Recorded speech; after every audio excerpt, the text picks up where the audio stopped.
Este es el teléfono de Saludables, 984-086-826, 984-086-826. Llámenos y traeremos aquí a los mejores especialistas de Asturias y también podremos responder a sus dudas. Llámenos, el teléfono de Saludables, 984-086-826.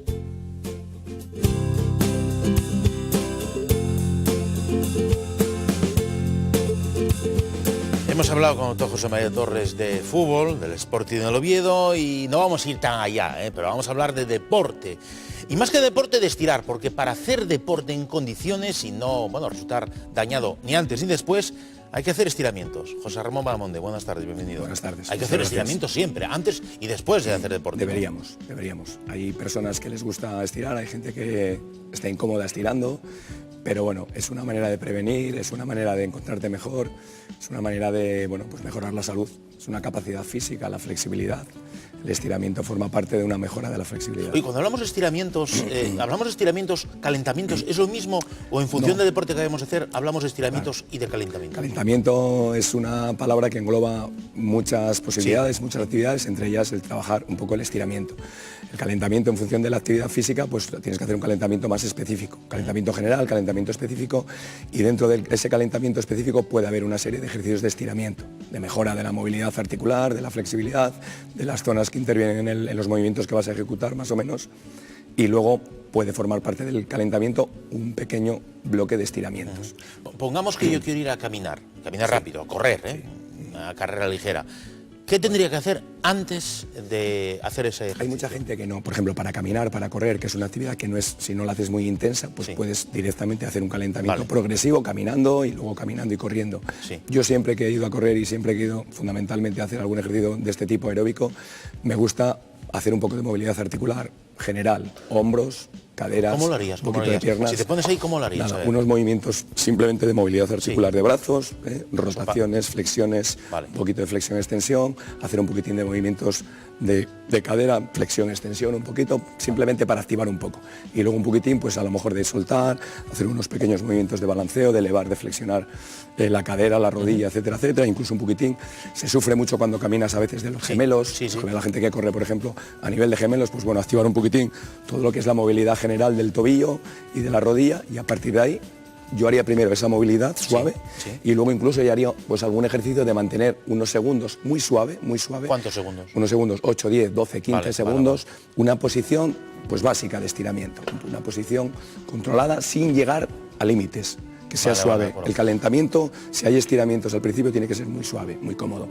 Para activar, no es como el estiramiento que hacemos a lo mejor al final del ejercicio, que eso es más... te iba a decir yo, vale, muy bien. Exacto. Al principio intentamos movilizar todas las articulaciones, toda la musculatura que vamos a movilizar para que entre en calor. Más específicamente lo del deporte, probablemente. Pero y una vez que terminas esa carrera, ¿qué recomiendas tú? Yo recomiendo, acabar la carrera un poquito más suave y luego pues dedicarle un tiempo prudencial al estiramiento. Si la intensidad del ejercicio ha sido muy fuerte, pues probablemente acabas con una carrera más suave y luego estiras un poco. El estiramiento final, si has hecho estiramiento inicial, el estiramiento final, la diferencia es que tú vas a dedicarle un tiempo y vas a buscar unos límites de movilidad y de extensibilidad mayores. Es decir, aguantar más tiempo, concentrarte mucho en ese trabajo respiratorio que habíamos hablado alguna vez, de intentar buscar ese límite de movimiento, esa posición en una situación pues más inestable o más estable, depende de lo que hagas, y a partir de ahí buscar, pues en 20-30 segundos, mantener y buscar el límite de la movilidad que te permita y de la extensibilidad que te permita la musculatura. Y a partir de ahí relajar, incluso repetirlo 2, 3, 4 veces con la misma pierna. Evidentemente, si lo hago en una situación inestable como esta, es mucho más intenso el ejercicio, porque tengo que estar ahí controlando un poquitín el movimiento y la inestabilidad, ¿no?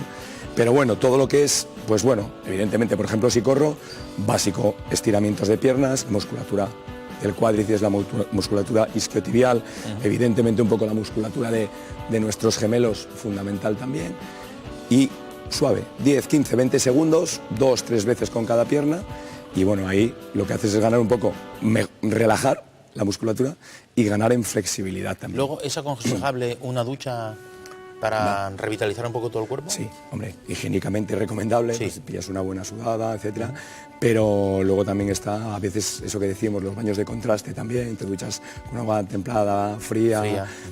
Que bueno, depende un poco si acabas muy rápido. A mí me pasa muchas veces después de una clase de spinning, como me vaya a duchar rápido y me duche con agua caliente, sigo sudando. Entonces reposar un poquitín, que lo puedes hacer estirando y luego ya te vas a la ducha y vas caliente. Muy importante, ya lo dije más de una vez aquí, al final de la ducha, pantorrillas y pies con agua fría, revitalizar el retorno venoso, que es fundamental. Y la gente que está en casa, hay mucha gente que nos ve en casa, que no hace deporte, ¿tú recomiendas que siempre que se levantan por la noche, que se levanten por la mañana, es decir, después de una noche de descanso, hagan estiramientos para que esa persona tenga más flexibilidad y siempre lo haga todos los días? Yo haría un poco de movilidad más que de estiramiento. Movilidad, Sí, lo que decimos, es decir, a ver, cuando hablo de movilidad hablo de esto, y cuando hablo a lo mejor de estiramiento ya hablo de decir, bueno, voy a mantener una posición, voy a buscar un poco de intensidad en el límite. O sea, hablaremos de calentar siempre. Exacto. Un poco, ¿no? ¿Por qué? El estiramiento no es lo mismo hacerlo por la mañana, cuando te levantas estás frío, estás inactivo, la musculatura está dormida todavía, hay que ir poco a poco despertándola. Mejor movilidad que extensibilidad. Siempre que hablamos de la flexibilidad, hablamos de la movilidad articular por un lado, es lo que interesa, por ejemplo, cuando nos despertamos y nos estiramos un poquitín y bueno, pues de alguna manera nos desperezamos un poco, ¿no? Y el estiramiento ya es algo que, por ejemplo, por la mañana cuesta más. A medida que pasan las horas, o si hace calor o hace frío, el estiramiento es distinto. Hemos dicho alguna vez que no es lo mismo en cierta hora del día, por la mañana es más difícil estirar que por la tarde. Pongamos una persona que nos está viendo también, no, yo voy a correr y ni estiro antes ni después. ¿Qué le puede pasar a esa persona que no se prepara con un buen estiramiento y calentamiento antes y no, bueno, pues permite que esa musculatura vuelva a su normalidad después de? ¿Qué le puede pasar? Yo la experiencia que tengo de muchos años es que hay mucha gente que nos tira, te lo digo así de claro, que corre, que hace ejercicio. Y a ver, lo que está claro es que tú cuando haces ejercicio hay músculos que los contraes y los relajas y vas a tener pequeñas contracturas. Si estiras vas a relajar esas zonas y vas a encontrarte mucho mejor con el estiramiento. Si no estiras, pues a lo mejor no te pasa nada, pero un día te puede pasar. Entonces, a nivel preventivo es importante, a nivel saludable es importante. Entonces, bueno, no tiene por qué no pasar nada, pero es más recomendable hacerlo, y hacerlo pues con diferentes técnicas, con diferentes movimientos. Hay varias maneras, ¿no? Yo puedo hacer un estiramiento simplemente yo, o me puede ayudar un material, o me puede ayudar una persona a empujarme y a estirar un poco más. Es decir, luego ya es buscar un poco diferencias. O sea, siempre recomendable estirar y calentar antes y después del ejercicio. Hay una persona que os mandó una duda, mira. Dice, yo hago gimnasia en casa con bicicleta. ¿Qué estiramientos tengo que hacer antes y después con bicicleta estática? Un poco resumiendo, ¿no? Yo, por ejemplo, cuando hago spinning, se lo digo a los alumnos, yo hago un poco de movilidad al empezar, a veces hacemos un poquitín de estiramiento muy suave y con el pedaleo ya calientas y activas. Y el estiramiento que hago al final, básico fundamentalmente de tren inferior, sobre todo, lo que decimos, un poquito el cuádriceps, en una posición normalmente de pie, porque puedes hacerlo un ejercicio en el suelo, si estás en el suelo y estás en casa, pues puedes hacer un ejercicio, hay muchas maneras de trabajar, ¿no? Puedes estar de lado, con la colchoneta, puedes estirarte, etcétera, etcétera. Y luego, aparte de toda la musculatura anterior y posterior, lo que decíamos, ahí o sentados como hemos hecho alguna vez, también podríamos buscar ese mantenimiento de la posición. ¿Vuelve a hacer eso? ¿Vuelve a hacer ese movimiento? Sí. Que no te lo hemos visto por culpa de la pelota. Sí. Simplemente cogerse ahí, cogerse, si no llegamos, pues donde lleguemos, si queremos flexionar un poquitín las rodillas para poder dominar más el movimiento y que no nos moleste. La espalda es muy importante porque la posición de la bicicleta muchas veces, en función de cómo tengamos la posición de la altura del sillín y la posición que tengamos, la espalda también va a sufrir, pues podemos estirar ahí un poquitín toda la musculatura lumbar. Y sobre todo me imagino que quien haga bicicleta en casa, intentar lo que dices tú, el sillín a la buena altura, el maniar también para no es importante buscar una posición cómoda para la persona. Y claro, no es lo mismo si a lo mejor tiene una persona pues un problema de hernia discal, etcétera, etcétera, pues hay que buscar una posición correcta. Eso es importante. Un día pues bueno, podemos hablar de eso incluso, ¿no? Hacer una bicicleta, ver un poco las posiciones, sí, no sale mal. Entonces luego, pues bueno, dependiendo del material que tengas, esto por ejemplo yo lo recomiendo 100% esto. O sea, a mí lo que más me relaja al final de una sesión o al final de tal sería tener una pelotita de estas, que hoy en día pues hay gente que las tiene en casa incluso, relajar la espalda, estirarla un poquitín ahí, quedarte ahí en una posición estática un poquito. El ejercicio contrario, que me encanta.